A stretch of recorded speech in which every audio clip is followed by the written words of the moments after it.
I will call this hearing of the Youth and Education Matters Committee to order. Madam Clerk, would you please call the roll?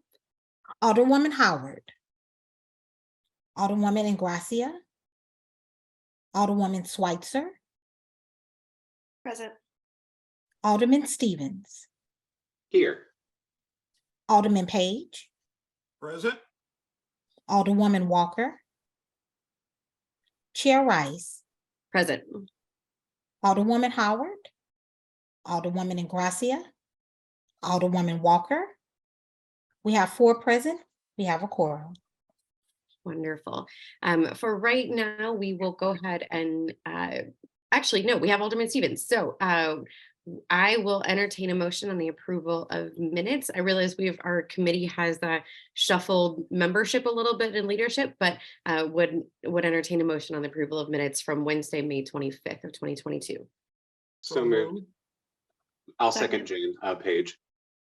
All right, Madam Clerk, would you please call the roll?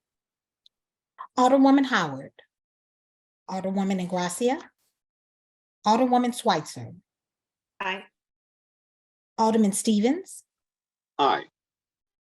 Alderman Page, Aye. Alderwoman Walker, Chair Rice, Aye. Alderwoman Howard, Alderwoman Ingracia, Alderwoman Walker. We have 4 aye votes. Great, by your vote, you've sustained the motion. And so we will move on to the only item that we have today is a committee discussion with the St. Louis Research Practice Collaborative. And I believe if I'm going in order on the speakers here, Dorothy, you're kicking us off this morning. That's all right, right. great. So this, I'm excited to have you all here. Please, when you do start talking, just go ahead and introduce yourselves and let us know who you are. And yeah, let's get it going. Great. Good morning, everyone. Good morning, Alderwoman Rice and members of the committee. We are here to talk to you about research with the St. Louis Research Practice Collaborative. So we first want to recognize, we know you're on your legislative spring break, and we very much appreciate the time that you've taken to meet with us and hear from us this morning. And we appreciate your time so much. Yes. I'm sorry, I don't mean to interrupt, but Chair Rice, do they need to be sworn in? Oh, that is a good, let's just go ahead and do it let's go ahead and do that. So could you stop sharing for just a second? We'll just do this real quick. Anybody who's a speaker this morning, if you would raise your right hand and come off mute. And do you swear that the testimony you're about to provide will be the truth and the whole truth? Yes. Yes. Perfect. All right, let's get it started again. Thanks so much. Great.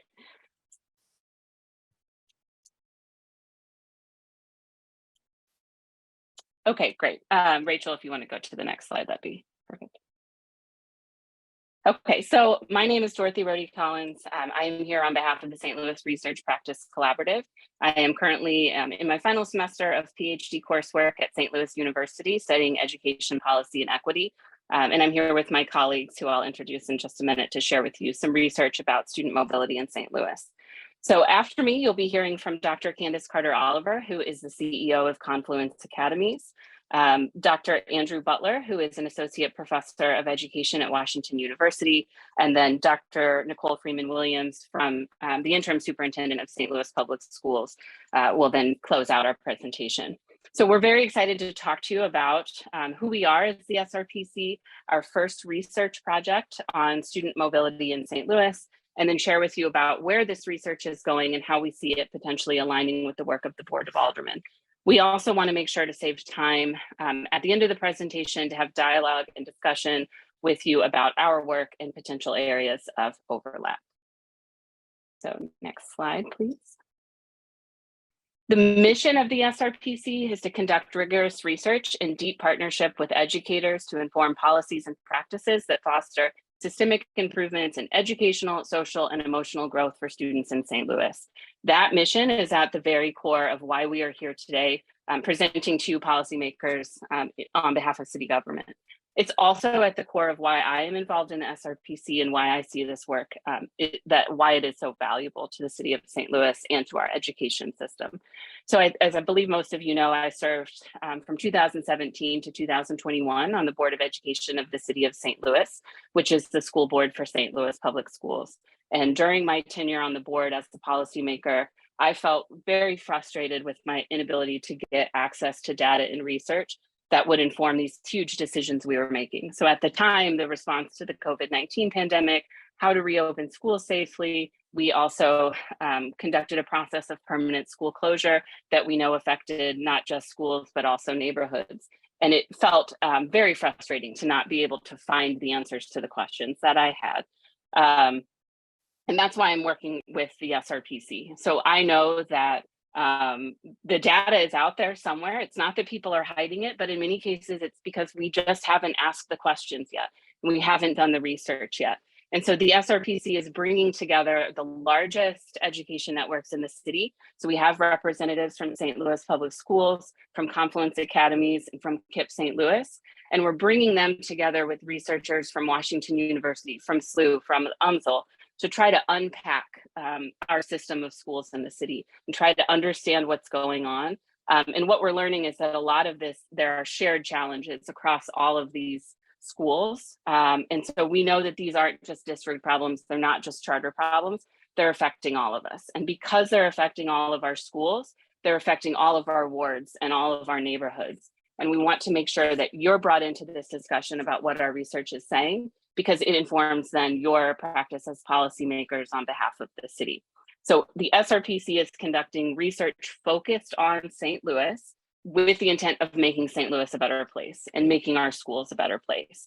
And so while we are presenting to you today on education research from our perspective as education practitioners and education researchers, we want you to consider, what is my role as a member of the Board of Aldermen? What is my role as a policymaker in helping contribute to our understanding of this problem? So does that mean that the Board of Aldermen is there an opportunity to look at demographics or population changes or how things are kind of unfolding across the city and be able to contribute that research back and combine it with the research of the SRPC? So these problems that we're seeing across our education system they're complicated, they're difficult to untangle. And so the more research that we can put into that, the better off that we'll all be. So as we present, yes, we're presenting about schools, but think about how does this affect my role as a policymaker and the people that I represent. And with that, I will turn it over to Dr. Carter Oliver, who will share with you about what a research practice partnership is. Yes, thanks, Dorothy, and thanks everyone for allowing us to have the space. With the challenges that we know we have, there's such great opportunity. And what we want to really lift in this space throughout this time is the fact that we are doing this work across sector, charter schools and St. Louis Public Schools. And that's important because what we have found, which is what we're working with student mobility, is that our children are moving and they are going in and out of our schools, charter and traditional public, routinely. I happen to serve as an elementary principal in St. Louis Public Schools, Woodward Elementary, some 10 years ago, and I had a student there by the name of Asia. And knew Asia's mom very well. Asia, bright student, great child. And when I entered into Confluence about 6 years ago, I became Asia's superintendent here within Confluence. And I was surprised to see her because I'm thinking, oh, Asia, I knew you from whence ago and you were here and now you're here. So it's just, it was a very good example for me of the change that our students will experience. And that they move across systems, and parents are really wanting the best for their child and choosing schools that they feel are the best fit for their child. And it's incumbent upon us to understand why these moves are made, and then how we can best go about really in many ways reducing change that can impact the child's performance negatively, which we'll get a little bit further down the way on that. So why a research practice partnership? if we could advance to the next slide. Well, it makes sense, really, frankly. It makes sense for educators and researchers to work together, for our work to, interact together so that we can truly make fundamental change and necessary intentional decisions that will improve schools. What we found is that we've had a lot of conversation with teachers, counselors, social workers throughout our school systems, and we really need research and practitioners to work together to ensure that the data that is collected is data that can be used and used in a good way. What we also know, if we could advance to the next slide, is that there's a lot of questions and a lot that we can answer if we really take the time to work together to do that. So we want to be asking the right questions to get to the right solutions. And this practice partnership is helping us do that. This research practice partnership is really headed in the right direction. One example that we actually have that's nationally known, if we could advance to the next slide, is and to the next one, if we don't mind, is the Chicago's Freshman On Track study. We know that when impactful research is done and done well, that we can actualize good results. And Chicago did a very good study some time ago when they looked at freshmen and could pull out specific data to understand whether that child was going to graduate on time or not. So when we're asking the right questions and we're using data in a very good and intentional way, we can truly make change in the way that we want to. So useful data is necessary. If we could advance to the next slide. Student mobility. We chose student mobility as the first place to really hone in on our research. Again, going back to the fact that we have a hypermobile city when it comes to students and their enrollment in schools. And we see this happen in the classroom. We see this happen in schools and the impact it has on students when their best friend leaves or new children arrive to the classroom, and the changes that the teacher has to make to welcome the child, to place the child in groups, to do some assessments to understand where the child is performing well or may need some intervention.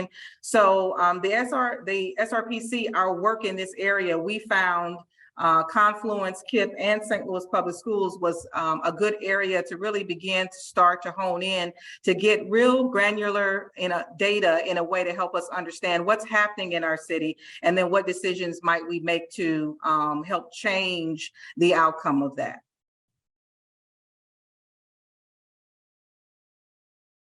And I'll hand it over. All right. Hello.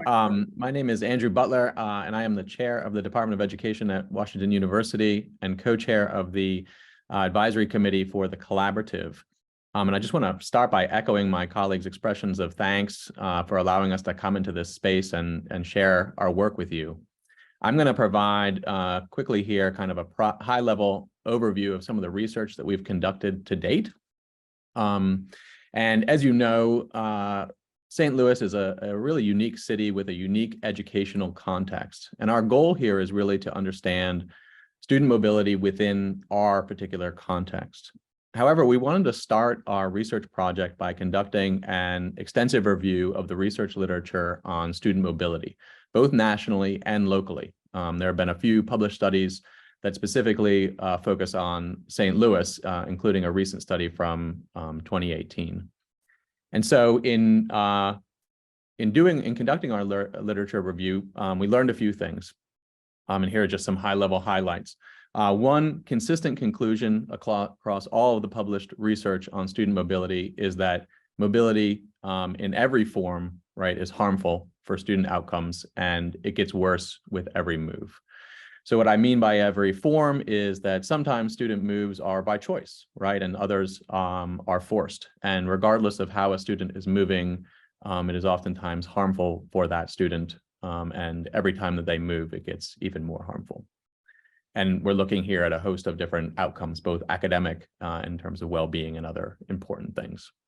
Mobility not only harms students, but it also harms their peers and teachers. That's a consistent conclusion also across this kind of national literature review. And finally, it is very clear that mobility is not just a school issue, right? These moves that happen either by choice or by policy, so for example, because a family might be evicted and need to move, are really a bigger problem that move beyond schools. And that's one of the reasons that we're here wanting to talk to you and to share our research with you. Next slide, please. So after conducting this national literature review, we wanted to focus in on the St. Louis context. So we began working with the publicly available data that we had to conduct kind of an initial descriptive analysis. And our approach with this project is a mixed methods approach. And what I mean by that is that we are focusing both on the quantitative aspects, so the numbers here, as well as qualitative methods. So we are conducting surveys and interviews and focus groups because we really want to center the voices of students and teachers and parents and put a story on these numbers. The numbers alone are not going to tell us what we want to know. So here, just a couple of high-level conclusions here. There is, right, an issue here with kind of hypermobility, as people talk about in St. Louis, where, for example, in 2019, half of the St. Louis city schools had 37% or more of their students transfer in or out after the start of the school year. And some of the schools, right, are experiencing mobility rates that are really astronomical, right, and others are lower, but on average about 37%. And we have a quote up here from an elementary school teacher, and again, I want to center the voices of students and teachers in this work. And here, this elementary school teacher says, "As an educator, my goal is to develop kids over the long term. But that growth has to happen as fast as possible because I don't know how long I'm going to have." So we have a research brief that if we haven't already shared with you, we can share with you as publicly available that dives a little bit deeper. But let me just go to the next slide here and show you a little bit of the data about mobility compared to some of the other surrounding counties. And what I'm showing you here is the data over a 10-year period from 2010 to 2019. As a quick aside, we are focusing on kind of the pre-COVID era first, because as you know, COVID changed everything for everyone in school communities as well as more broadly. And we're actively trying to understand how COVID affected student mobility, but just giving you a sense of the trends before that. So what we're plotting here is as a function of time down on the y-axis there, we're plotting the DESE, the Department of Education and Elementary and Secondary Education mobility rate. And you can think about this mobility rate as reflecting kind of the percentage of students who either move in or out during an academic year. So imagine a school that serves 100 students at some point during an academic year. A rate of 40% would indicate that 40 of those 100 students will have either moved into that school or moved out during that year. So what you can clearly see from this figure is that St. Louis City schools have a much higher mobility rate relative to other surrounding counties in the St. Louis region. And even though student mobility rates are dropping over time here, they still remain exceptionally high. Next slide, please. We can also compare St. Louis City to similar size metro areas. And here are some other ones from Missouri. We have Kansas City, Springfield, the KC metro area specifically, and then Columbia.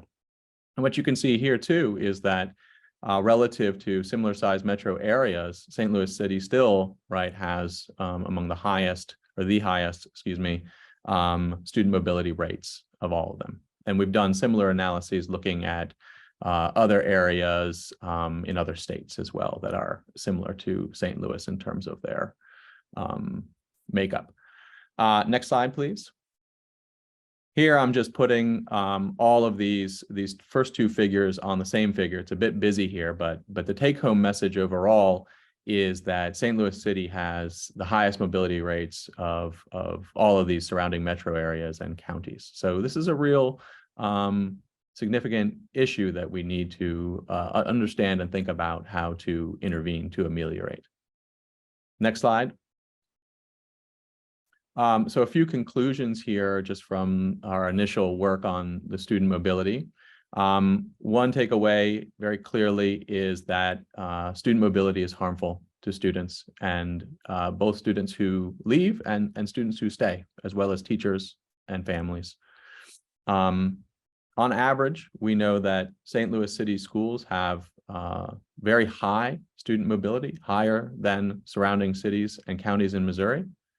And we know also that the extent of incidents due to mobility may not be fully reflected in public available data. One of the things that we've been trying to understand is how schools document students moving in and out. And it may be that the rates that we show you here are actually underreporting student mobility. All right, I'll hand it over. So thank you very much, Andy and colleagues. Good morning, everyone. Good morning, Chair Rice, Vice Chair Schweitzer, and all committee members. It's an honor and privilege to be here this morning on behalf of the St. Louis School Research Practice Collaborative. Thank you for the opportunity to share this morning with the Education and Youth Matters Committee. My name is Nicole Williams. I currently serve as the interim superintendent of the St. Louis Public Schools. We are the largest local educational agency in the city of St. Louis, serving approximately 19,000 students and families in 62 active learning environments and nearly 3,700 staff members. Currently, I also serve as the co-chair of the St. Louis Research Practice Collaborative, and it's an honor once again to share the research that we're currently engaged in and to really frame for you this morning some of the opportunities and challenges as we think about our path forward, engaging you in this collective efficacy. I deeply apologize. We're experiencing some issues in our school system with our internet. So I think if I turn off my video for a couple of minutes, this issue might be resolved. So You're fine. We can hear you clearly as well. So it's just the video that looked a little fuzzy, but whatever you're comfortable with. So I apologize. Thank you. So let's center, take a moment to center what we want to know as we think about research, the Research Practice Collaborative, the quantitative data that my colleagues framed, and our path forward. So right now, I'd like to take a moment just to frame how we're harnessing the power of voice, particularly the voices of those who live this experience each and every day. So our students, our staff members, and our families. There are specific questions that help us to frame the why in this qualitative approach. And so we're thinking of what are the patterns of mobility? What are we seeing across the system, across St. Louis City? What are the patterns? And then how are we, families, for example, how are families being engaged in the conversations about why they choose to move or why they stay?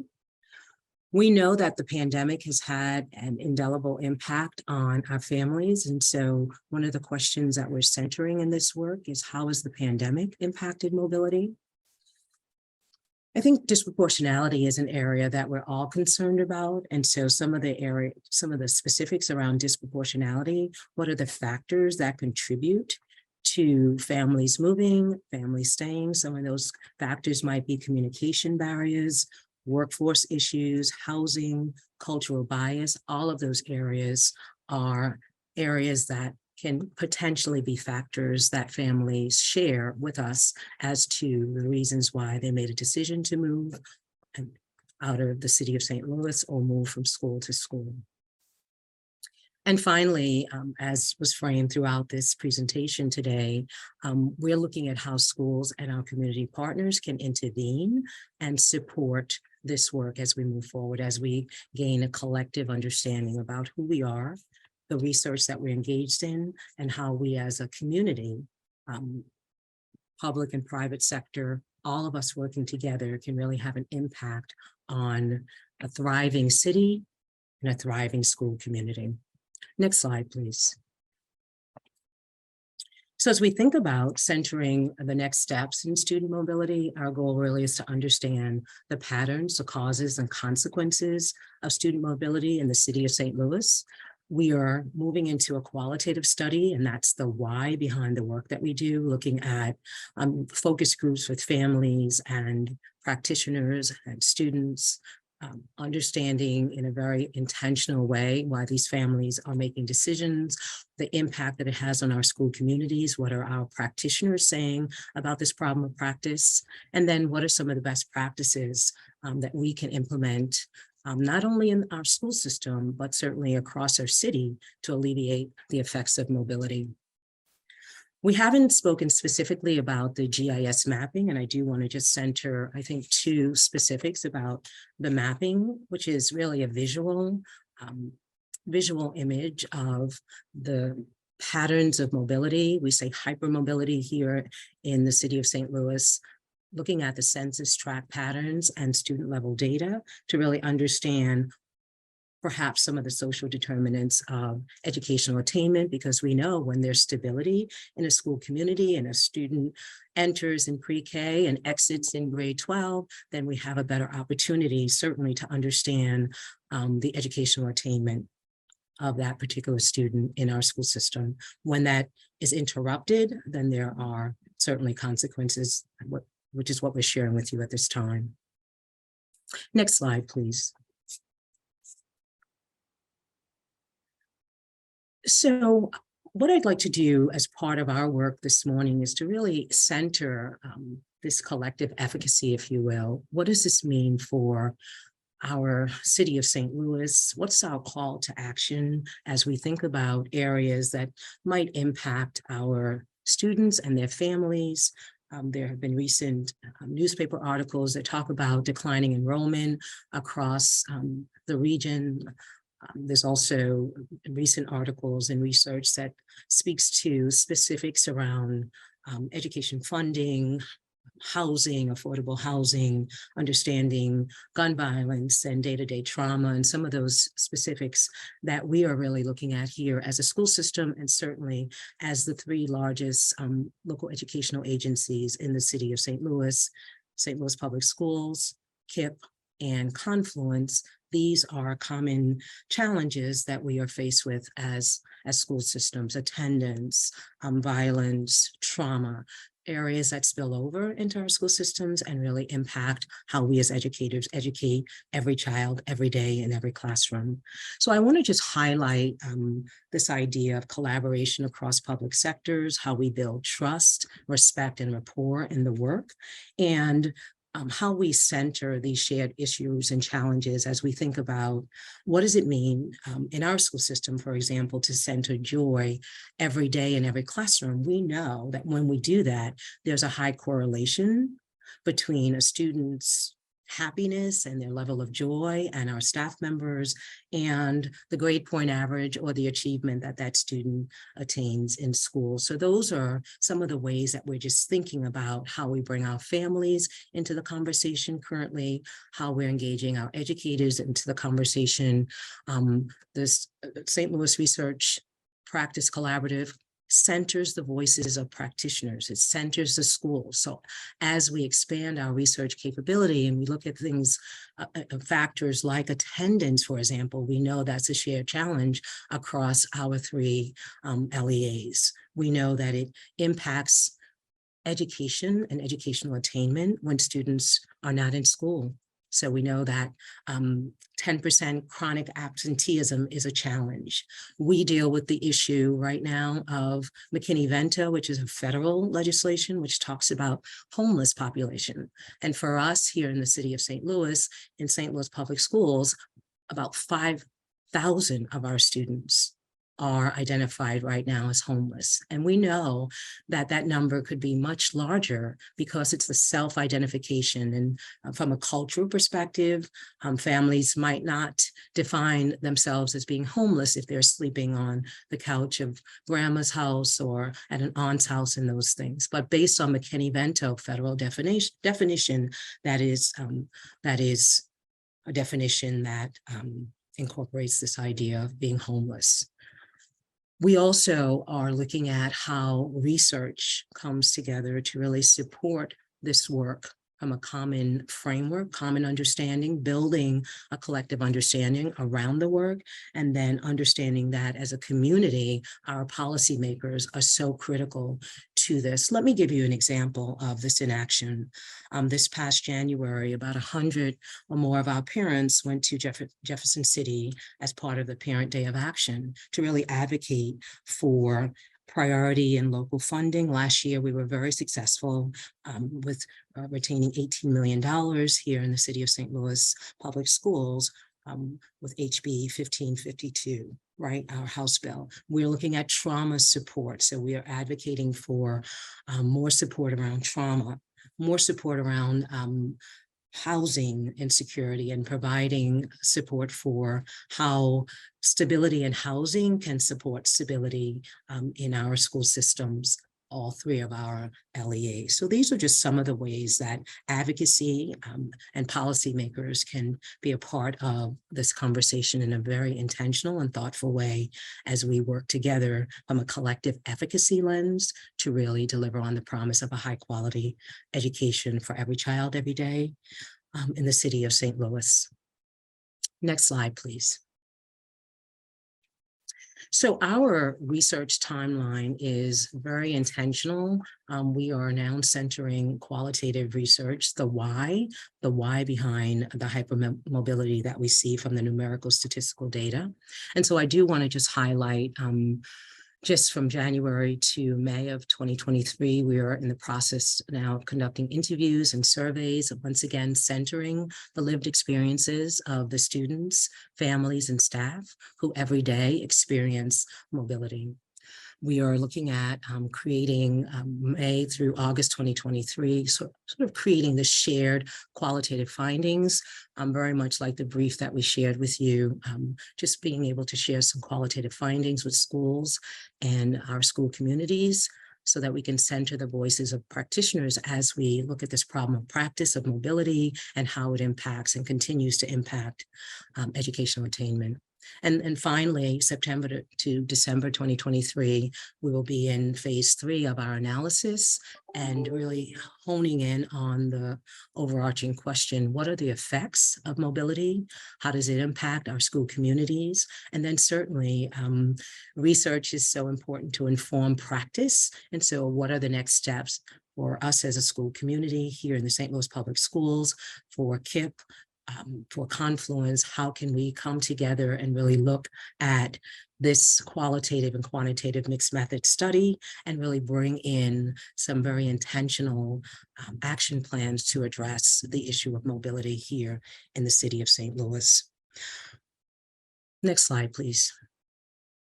I do want to highlight and recognize that this work can't be done in isolation. It has to be done as collective efficacy from a collective efficacy framework. And I do want to just ask you to take a moment and look at all of the partners, all of our colleagues who are part of this work. They've informed this work in a very intentional way.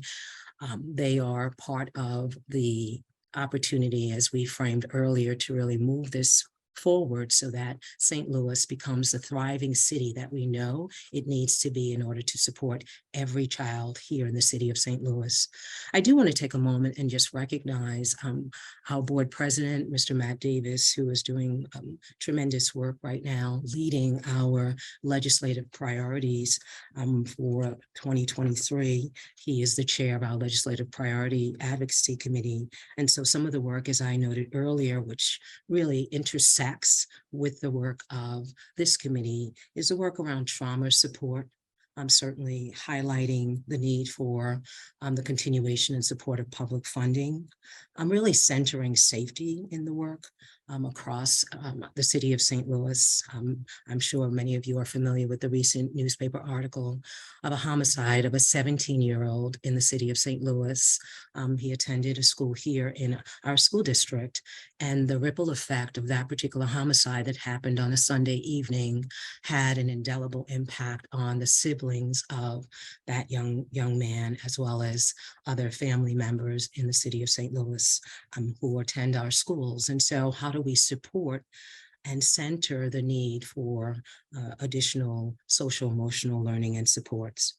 And then finally, I talked a little bit about this idea of the McKinney-Vento and homeless. We know that it's a challenge. I live here in the city of St. Louis, downtown, and unfortunately, oftentimes I'm faced with families and children who are homeless, and they talk to me about their needs. And I do understand we have a tremendously powerful team that is working to support our families, support our students in a number of ways. However, we know that this is a problem that is, while it impacts the school community and we work to support our children and families, we know that this is an area that we, from a collective community framework, can work together to really address. And I do want to thank our team members from across the city who are working with us in a very intentional way to address that area. The last piece I do want to lift up as I frame our thank you is this idea of our citywide plan for education.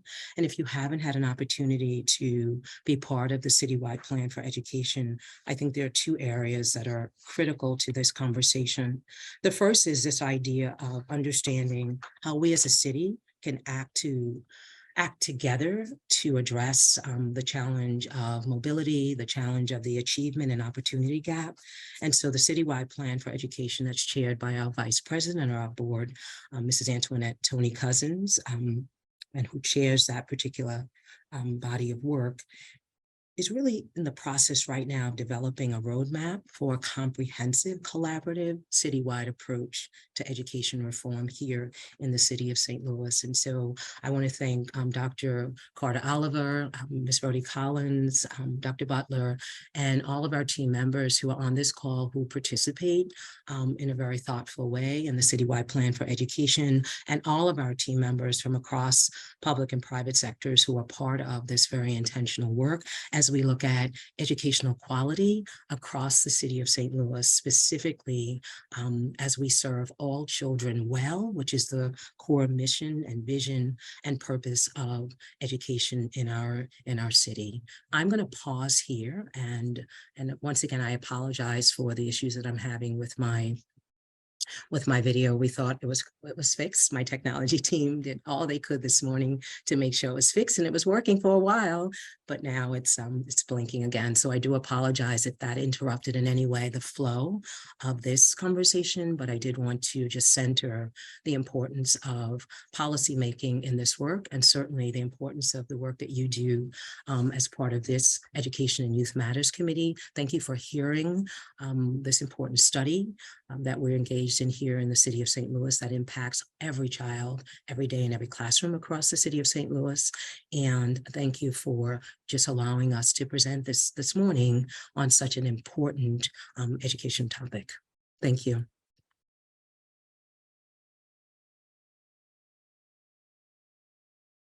Thank you so much. Members of the committee, you should have a copy of this presentation as well in the drive, and there is an appendix after the slides that were presented as well, with, it looks like, some more detailed information if you want to check that out there. So thank you all so much for the work that you're doing for centering our kids and our future as a city.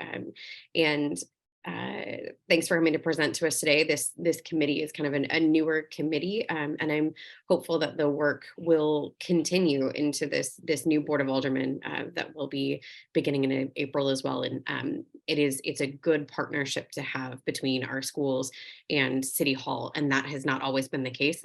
And so we thank you for helping us bridge that as well. I will go ahead and go through the committee, and we'll see if folks have questions. So it looks like Alderwoman Schweitzer, do you have any questions?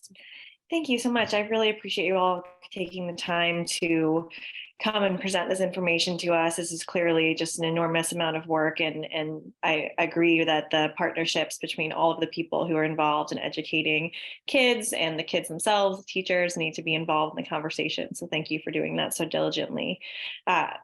There's one slide that we didn't spend a lot of time on, but it kind of stood out to me. And that was that between knowing something's a problem and it being actually implemented, it said 17 years.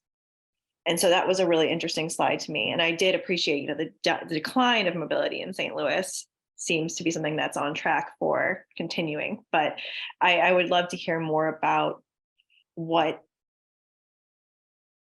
happening now that we thought about 17 years ago that's hopefully helping.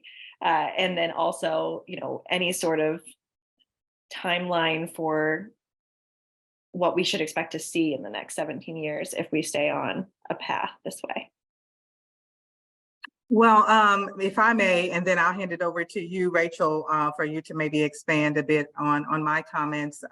This slide is very telling, where the time between, it gives an example here, between a health scientist learn something significant from rigorous research, and when health practitioners change their patient care, such a distance in between there, which really, what we want to lift here in this space is the true need for researchers and practitioners to work more closely together so that we are coming up with the right questions, and getting the best answers along the way, and through that process, I think will help with that. It also, shares or tells us, to me, it says that, the changes that we need to make will likely not happen overnight, nor will the results per se, come overnight.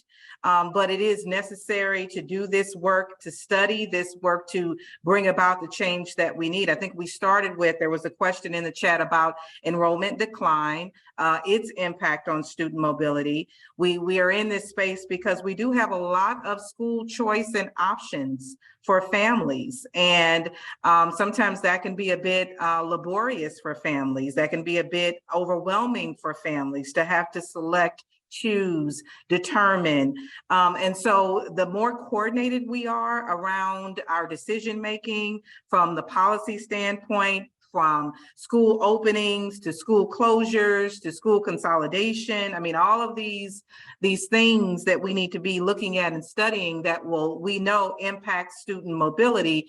The better we are in this space collectively across sectors, I think the better we are in the end with the result that we have. Rachel, what would you like to highlight? I'll just add something really quick, but I see Andy wants to say something.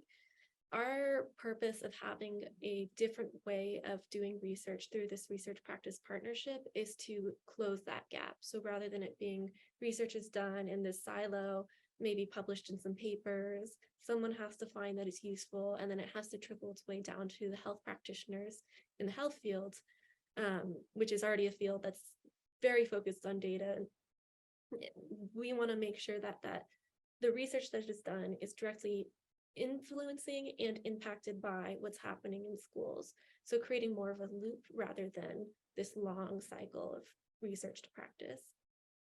Andy, did you want to say something? Yeah, I would just, echo your comments and add that slide really represents the traditional model of academic research and its uptake for, problems of practice and policy in society. And what we're doing with this research practice partnership model is really trying to do the opposite, right? Let the problems of practice drive the research and really make sure that the research is having an impact in the shortest amount of time possible. And that's one of the reasons that this RPP model has become so popular in the field of education and has been a real boon to our group in trying to tackle this first research project. I also apologize. I realized I did not introduce myself. My name is Rachel Matsumoto. I am a project manager at Skip Design, which is an organization that supports educational efforts in St. Louis. And I am providing project management support for this SRPC. I just wanted to just respectfully address Alderman Page's question in the chat. It really speaks to this idea of population changes, decline, and school closure, impact on student mobility. There's a really recent article in local news that talks specifically about this school enrollment continues to fall across the St. Louis region. And the headline is, where did all the kids go? And I think it's just a really, it points to, you know, the challenges that we're talking about here when we think about mobility. Back to Vice Chair Schweitzer's question, it really speaks to this idea of what's happening with this trend line as we continue to see a trend line that is decreasing over time. And what can we as a city, you know, this old African proverb, it takes a village. What can we as the village, this community, do to intervene in a very intentional way to bring a thriving community back to St. Louis. So St. Louis is at the height of just the kind of environment that every person who comes to St. Louis wants to live and be a part of. I think part of that goes back to, as this article highlights, and as we do further research around the why, it speaks to this idea of the pandemic having an impact, certainly, over the last couple of years. It speaks to how affordable housing is so important in bringing people who want to live and work in this region to St. Louis City. It also talks specifically about this idea of how, for example, budgetary constraints and supports can encourage residents, people to come to St. Louis and want to be part of this thriving community. I'm going to give you an example from one of my schools here in the city of St. Louis, in North City. I was recently at the school, and the principal took me to a room in the school that's beautifully set up. It looks like you could be in any of the local supermarkets. I won't call one in particular because I don't know where everyone here shops, so I don't want to be disrespectful to where you might shop. But that particular room in the school resembled a local supermarket. It had canned goods and fresh breads and all kinds of things. And what the principal shared with me was the power of having her families come into that school community, do everything they would do in a local grocery store, but the only difference is at the end of that experience, they don't exchange dollars, right? Because that's a food pantry where they're providing necessity in that particular community. She frames it as living and working in a food desert. There's not a local grocery near in that community. And so the school community has become the hub of the community for quality food and fresh food. So how do we bring people into the community in a way where they feel valued and honored and respected, and they have access to basic necessities? In education, we say Maslow's hierarchy, right? Food, clothing, and shelter they're the basics in Maslow's hierarchy before we can get to all of the other necessities that we provide as a city. So food, clothing, and shelter. And so I'm going to use Maslow's hierarchy to kind of frame this idea that until we get to having adequate food, clothing, and shelter for families in the city of St. Louis, we might continue to see the kind of population shifts that we're seeing in the city of St. Louis. And again, I don't have the research numbers right now to back that theory, but what I will say is as we look at the research, the numerical statistical data that we have from the quantitative brief that we shared with you, and as we center the why in our qualitative research, those answers will provide us with more opportunity to come back to you and continue this dialogue, because this discourse is so important to the health of our city. Thank you. Thank you. I want to jump in. Alderman Schweitzer, if you have more questions, feel free to ask them. I am going to need, I got a little double booked this morning, so I'm going to have to bounce, but Alderman Schweitzer as our vice chairperson will take over and finish going through the rest of the committee for questions. And I see Alderwoman Howard is joined us as well. So I think she'll be up next. But again, thank you so much for being here for this research, for this work. I will go back and catch up on the rest of this conversation here when I return as well. Thank you so much. Alderman Schweitzer. Thank you. I will come back to myself. Alderwoman Howard, do you have any questions? I think more than anything, I have a comment. I came in late, I apologize, but I guess one of the things that has not been addressed is, the feeling of, in Maslow's hierarchy, one of the things is food and safety, feeling a sense of safeness. And, I don't know how, and this is kind of the elephant in the room, I don't know how we're going to build schools when we can't build safety in our city. And I don't know, schools need to be safe places. Parents need to feel that their children are held in esteem and protected in that environment. And I don't know, as a former educator in the city of St. Louis with St. Louis Public Schools, I don't feel as though that was as big of an issue as it is now. And I think that, if this is to go forward, there needs to be some partnership between those people that provide safety in the city and the school district. As we well know, the highly publicized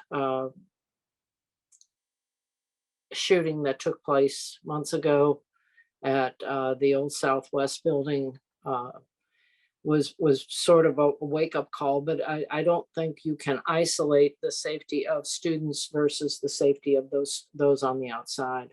So I was just wondering if there's anything being done to address that and to assure parents and I guess the community at large of the availability of a safe space for everyone. And I Well, don't- I was only going to add that, and prior, we did allude to the work of the citywide plan. In that space, there, we do have the St. Louis Metropolitan Police Department present. And one of the work groups specifically is looking at community and school safety. So we underscore exactly what you're saying. We understand that, and we've said for quite a long time that schools are very much interconnected to their communities. We're microcosms of the community. If it's happening in the community, it's going to resurrect itself in the school setting. We simply try to, mitigate, and of course we have counselors, and you being a former educator or an educator, understand all of the supports that we must have in place to support a child to focus on learning and for teachers to focus on teaching. So it just resurrects that need. And it also, I think, which is what we will ask, is that we regularly come back to this space to have this dialogue. So we're presenting on, student mobility and its impact. And we know that we also know how interconnected it is to these other things, which is why we're here. And we would like to have this space and are very much committed to speaking with anyone else that we need to collectively get this sense of urgency and charge out so that we can work together so that policies and our practices can align in that space. Dr. Williams, did you want to say anything in addition to that? Yes, thank you very much, Dr. Carter Oliver. Again, I apologize that my system, they've been coming in and out to try to fix it. So I apologize when I go off camera. I'm still here and present. Thank you very, very much, Alderwoman Howard, for centering the importance of safety and security in our school communities. And that is critical to your point to Maslow's hierarchy. We know the October 24th tragedy here in the city of St. Louis impacting Central Visual Performing Arts and collegiate that tragedy continues to create the trauma that we all experience, not only in those schools, but across our 62 active learning environments, and certainly across our city. It has been a collective community effort. We work very, very closely with our local police department. We've worked very closely and continue to work closely with the FBI and other agencies. We're working closely with our city agencies and our partners for social emotional support.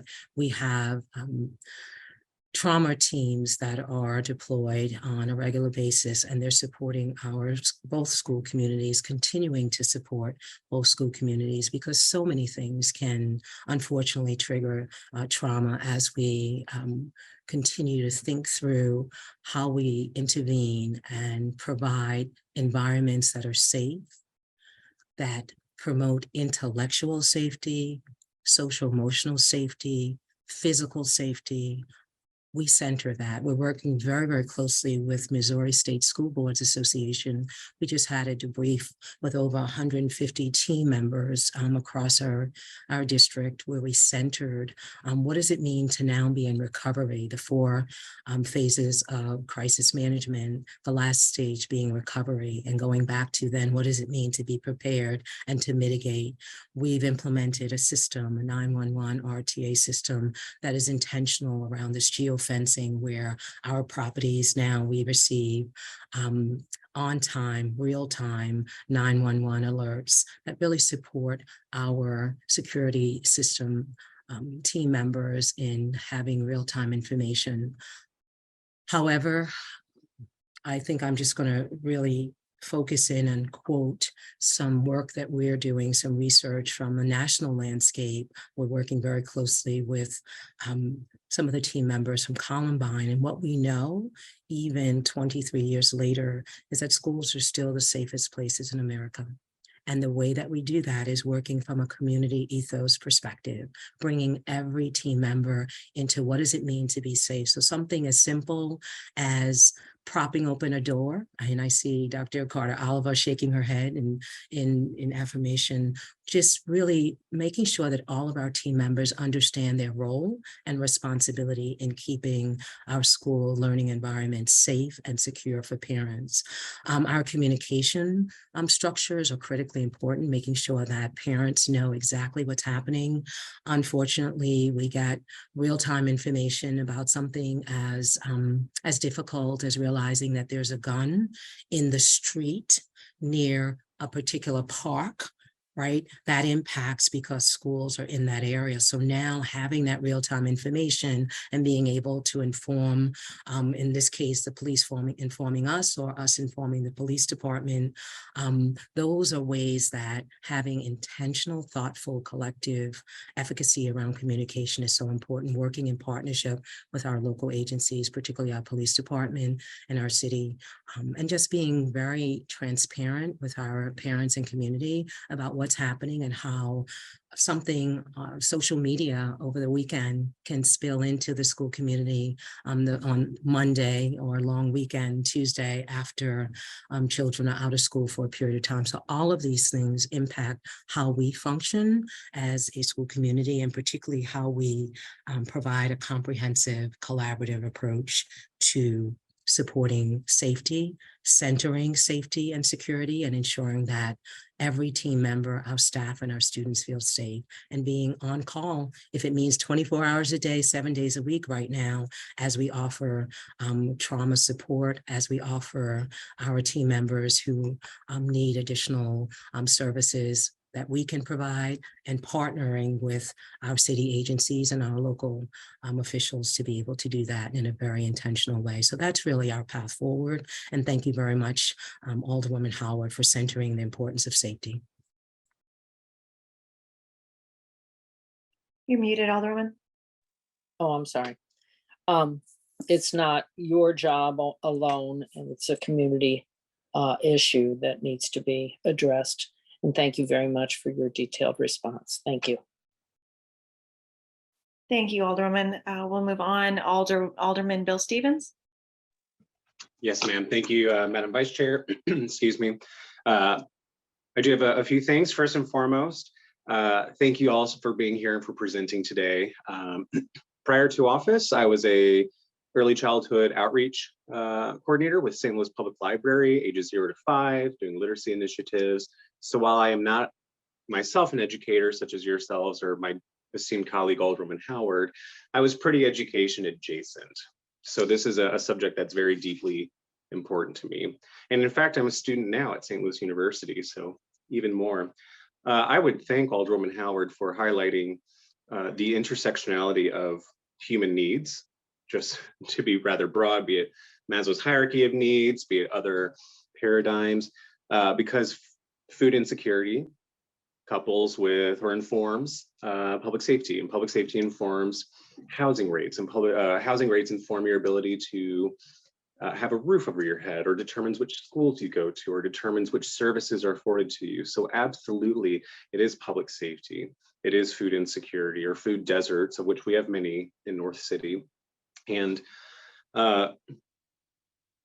we can't approach it from just a one facet approach.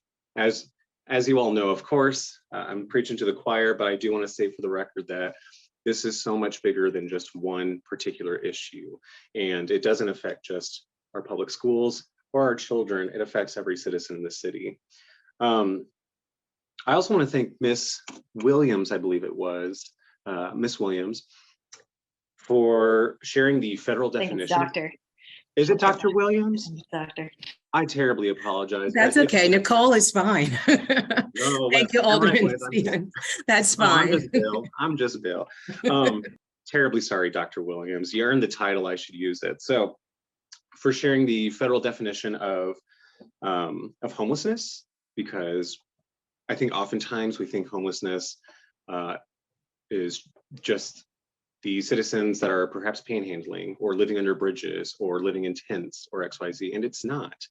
I myself have experienced homelessness when I was a younger person, or I guess now when I was a young person, but I experienced homelessness twice of varying capacities, and both were under that federal definition, but perhaps not the general public's definition. So I appreciate you sharing that. For anyone that is interested, Cornell Law has an excellent breakdown of the US Code 42 subsection 11302, so 11302, because it's an expansive page.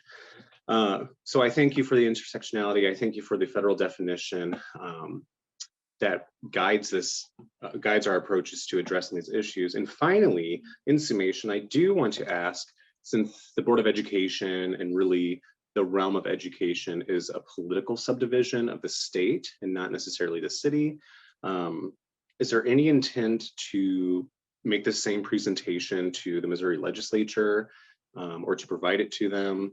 I do know, having been to Jeff City on behalf of the Board of Aldermen in the past in defense of our schools, specifically in defense of the moratorium resolution that we passed, that is a conversation that the Missouri legislature is interested in having, and that they are more receptive to hearing than not. I know that's hard to believe with our current slate of bills coming from the legislature, but I do wonder if it wouldn't be beneficial to make this same presentation, this data-backed presentation, this well thought out and sensible presentation to the state legislature, whom of course provides the authority for the Board of Education, or provides ultimate oversight of the school districts.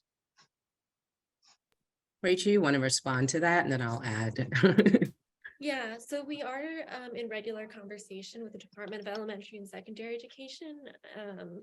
So that they provided us very detailed student level data for some of the quantitative analysis, and we want to make sure that not only does that get back to our schools, but also can go back to the state and form their understanding. Of course, we're not like pushing any agenda. We just want to provide what's going on and that information back to both DESE, but also we're also thinking about who at the state level really could use this information to make decisions about policy. As of now, we haven't had any conversations with actual state representatives, we did want to make sure that when we go to them, we have a little bit more, since it's a bit of a trip for us, that we have some meat for them. Excellent. So I just wanted to add just one piece to that. I think we've been doing some advocacy work. We have a legislative advocacy committee that's chaired by our board chair, Matt Davis. And one of the areas that we've been very intentional, laser focused on supporting, which is aligned with our mobility study, is this idea of a new category for weighted factors for what's being framed as transient students, those students with a high mobility ratio of 25%. And so we're looking at supporting this idea as an alternative. Do not count a student's test score for 2 years of state accreditation if the students moves more than 2 times in a year to different schools, either within or outside of the district. And so advocacy around this work is critically important, to your point, Alderman Stevens. And one of the ways that we're really lifting this up to the state level right now is through our legislative platform. We spent a day of advocacy in Jefferson City this past January, where we had over 100 parents. Their voices were centered as part of this mission critical work. How do we ensure that our legislators understand the importance of McKinney-Vento? Because the way it's defined right now, many of our students may not even define themselves as homeless. And so we're not getting an accurate count probably here in the city of St. Louis and across the country, I dare say, because it is federal legislation.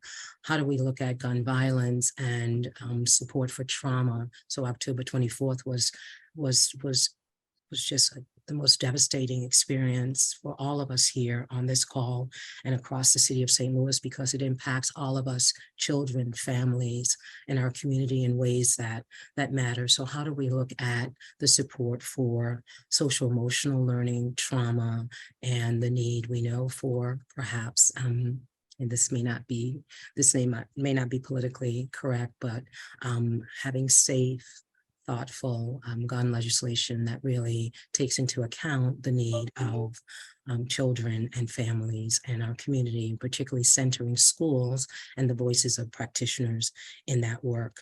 We also really are looking at how we support legislation that state funding for DESE to support every district's efforts to help students who are homeless or lacking necessities, including healthcare, food, clothing, and housing, because we know poverty has a deleterious impact on children and their ability to learn and come to school ready for learning in ways that we know are so important. And many of our children probably already have the opportunity to do so. So that's just some of the ways that we as a school district, St. Louis Public Schools, we're working through our legislative committee, advocacy committee chaired by Matt Davis, and we're working through our citywide plan for education that brings in the voices of all sectors across the city of St. Louis under our vice chair, Antoinette Tony Cousins, to really center what it means to have collective efficacy and to put together a blueprint for what quality education means in the city of St. Louis, and how every team member, every stakeholder contributes to a thriving city with quality education centered in this work. So hopefully that's helpful. And I know that Rachel and Sarah Chung and those team members will work diligently to ensure that we perhaps can have an audience at the state level. Thank you. Well, no, thank you, Dr. Williams and Ms. Matsumoto. I'm very pleased to hear that you all are working on not only with DESE and the state legislature, but on that sort of formula, that exception, because I mean, we know based on empirical evidence that merely having to be up super early in the morning to catch a bus has a very heavy adverse impact on one's academic studies, or having to skip lunch. I mean, I was a student that couldn't afford school lunch, right? That does absolutely have a deleterious impact on a human's ability to function. So I think that's very sensible. I should hope that the Missouri legislature considers such an exception.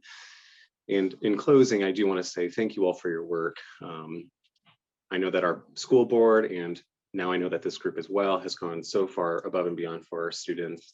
be they ages 0 to 5, or well, be they ages 0 to 18, is the scope of your work, if not further than that.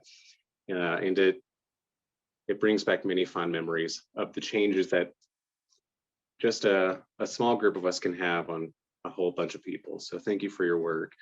It is important, it is vital, and at least to me, I think it is very helpful. So with that, I respectfully yield back. Thank you. Thank you, Alderman Stevens. Alderman Page? Yes, thank you, Madam Vice Chair and members of the committee. And thank you very much to our presenters today. What led me to put that question in the chat early in your presentation was a couple of things. And as Dr. Williams so astutely pointed out, one of the things was the St. Louis Post-Dispatch article, "Where Have Our Children Gone?" or very similar title. The other thing was an experience that I had a few years ago. And I'm sure those who have been with St. Louis Public Schools for a while will remember when Cote Brilliant Elementary School was closed.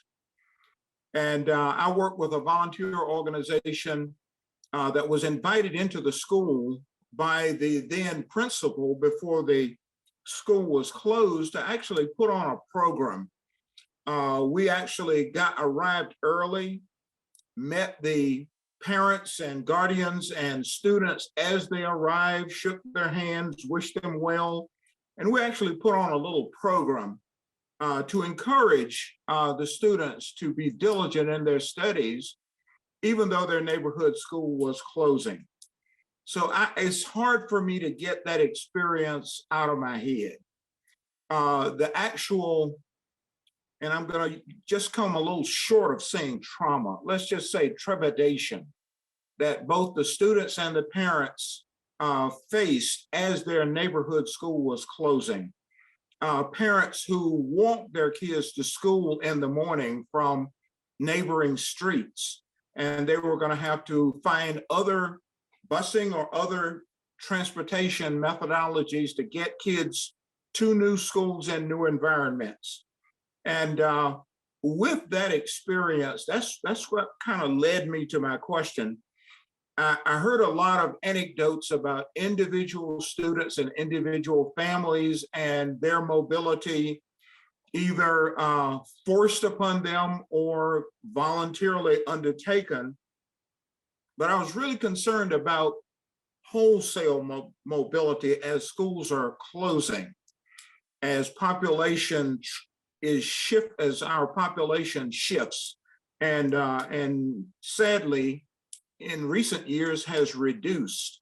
So I'm concerned about how that mass mobility, mass migration due to school closing, is that a part of your research? And are you going to be studying that closely and looking for solutions to minimize the impacts on students and their readiness to learn due to closing of schools?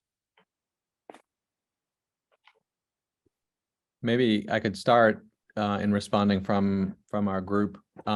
This is a great question that you raise here, Alderman Page, and something that we are certainly interested in looking at, both at kind of the macro quantitative level, as well as the micro and qualitative work that we are doing. One of the things that we've been trying to do in mapping the big picture with the quantitative data is to understand particular instances, for example, of when a school has closed and how that affects, right, the data that we have, and making sure that we have, that kind of information, that contextual information, right, so that we are understanding the numbers in the right way. I would also add that a real goal of our research is obviously to understand student mobility and to think about interventions that we could put in place to try to curb mobility to the extent that we can. But we also know that some mobility is inevitable. And so one of the other things that we really want to work on is trying to think about interventions and programs and other types of supports that we can put in place to ameliorate the effects of mobility when it has to happen, right, for one reason or another. And so that's about trying to think about helping schools, helping families deal with the movement among schools, and making sure that to the extent that we can, the effects on students themselves, their peers, teachers, right, is lessened. Thanks, Andy. I think that's, Dr. Butler, I think that's an excellent framing of our path forward as we think about the research. I want to just say thank you to, excuse me, to Alderman Page. I want to respectfully remind us and just thank this body for the moratorium from the Board of Aldermen that really framed our path forward as a school system as we think about the opening and closing of schools here in the city of St. Louis. And so that support of our system was a policy action that really helped us from a citywide planning perspective, really think through what does it mean to center quality education in the city of St. Louis as we open and or close schools here in the city of St. Louis. So that grounds and centers and frames the work that we're doing currently as part of the citywide plan for education. And that blueprint respectfully and thoughtfully should provide us with a comprehensive, collaborative approach to what does it mean to have quality education across our schools here in the city of St. Louis. Does that mean we open new schools? Do we close schools? What does that mean for us as a city? And so I think the intentional way that was framed from the Board of Aldermen, that vote really supports the path forward as we think about across this region. We're losing students. We're losing families across this region. How do we recruit, attract, retain high quality staff members to do this work? That's a common challenge that we're grappling with as well. So when families, I'm a grandmother, so my 5-year-old attends right at City of St. Louis Public Schools. We're excited that there's a portfolio of schools that provides for his needs and the needs of 19,000 students across our city. I think the opportunity for families to say, this is the right match for my child is also so important. So we're really centering this idea of quality education. We're talking about education infrastructure.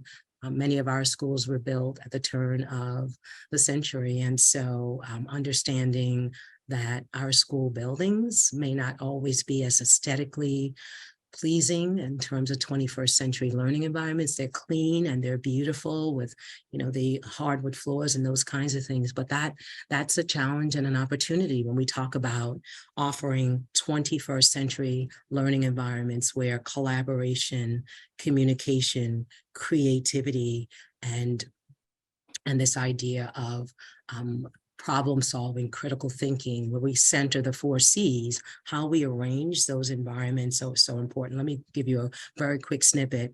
A kindergarten teacher at our last citywide planning meeting, she's a kindergarten teacher at Merrimack, stood up and talked specifically about how the infrastructure of that building as a kindergarten teacher impedes her ability at times to really have the kind of collaboration that she needs because of the structure of the building and where, for example, bathrooms are located. So as part of the citywide plan, education infrastructure is being studied to figure out what does it mean to create a quality learning environment where the structure of that environment really supports the mission and core vision of the school systems that we're centering in this conversation. So to your point, thank you so much. I think the conversation must continue as we have this kind of discourse in a public forum where we're sharing where we are, the challenges, the problem of practice that we're studying, which is mobility, but attendance could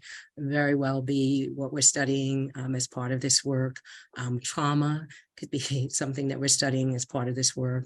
The impact of homelessness, all of the areas that safety, those are areas that we know impact our school communities, and the school community has to become the hub of a thriving city. And so what are the ways that we intersect, if you will, the interdependence of a school system and the city where it is lives and thrives is so critically important. A thriving city, a thriving school system. And that's really the mission and core vision that we have as an organization. I hope that answers your question, Alderman Page.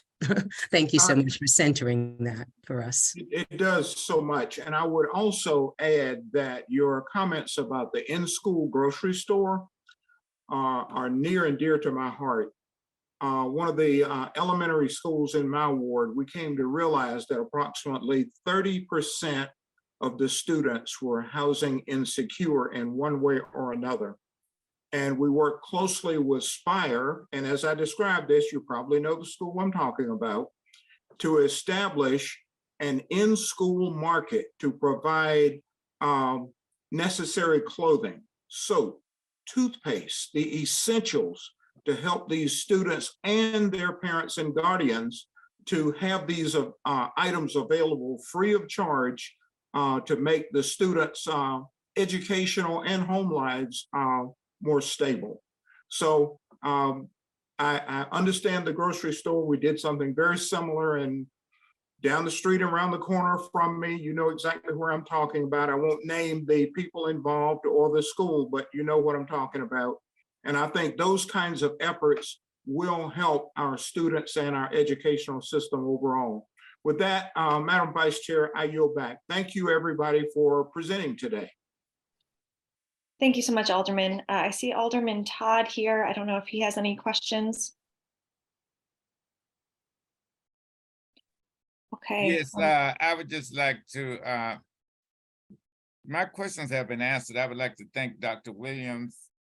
And first of all, thank you, Madam Chair, for recognizing me. And thank you, committee people, for attending today. But thank you, Dr. Williams, for recognizing that poverty is a key factor. And as a Board of Alderperson and a citywide resident, former St. Louis Public School teacher, and the person who presented the resolution, is that, and as a alderman again, I think we need to, we can do things. Number one, we can make sure that we have affordable housing. For example, when we are building these high rises and when we are giving tax abatements to,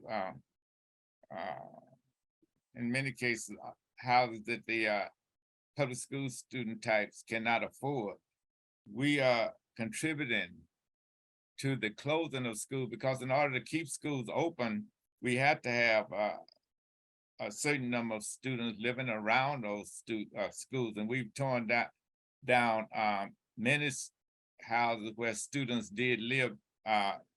And so what we need to do, what we can do as a board is, I know I presented the Todd plan, which asks that these houses that can be saved be boarded up on all floors and fixed up so that students can live in them.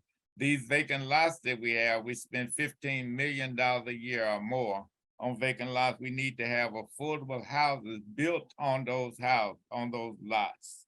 And so we need to have a moratorium on tearing down houses and apartments. When I say houses, I'm talking about apartments, because many of these students that go to St. Louis Public Schools do not own their houses, but if we tear down rental houses, apartments, then we're going to have even fewer students living in the area. So poverty, but I think too, we need to ask, as all the people we can work, we do affect the public school system, even though it's state run. Again, when we tear down houses, we have also, thank you all the people for being an advocate, for example, on the resolution. And we should continue to play a critical role in making sure that our public schools, and when I say public schools, I'm not even talking about charter schools, but the public schools that we vote on, but charter schools, our public schools, but all the schools, and especially public schools, have the resources, and that we continue to be partners with the St. Louis Public Schools, because we do play a critical role. And so again, I don't have any question, because the question I had was about poverty, but Dr. Williams, thank you for recognizing and also advocating that poverty has an impact on test scores and everything else. And so, and if we want to improve test scores and for our children, we must have neighborhood schools that they can attend. And thank you very much. And I yield back, Madam Vice Chair. Thank you so much. Any members of the committee that have already spoken who want to be recognized again, please raise your hand. All right, wonderful. Thank you all so much for coming and presenting today. I think that was a very, very interesting presentation, and I know there's so much more to talk about anytime that you all can involve the Education and Youth Matters Committee, and anytime you have information to present. I know Chairwoman Rice is always happy to hear from you all. So does anyone have any closing remarks they'd like to make before we move on? We just want to thank you once again on behalf of the St. Louis Research Practice Collaborative, centering the voices of practitioners in our school communities. The goal is really to transform education in the city of St. Louis through the power of quality research. So thank you for hearing our voices today, for engaging in very thoughtful, intentional discourse with us. And we look forward to being invited back to continue this conversation in ways that really bring us into this call to action as we galvanize the community around education, quality education across our city. So thank you very much again. Thank you. Thank you all. All right, we will move on to announcements. Does anyone have any announcements?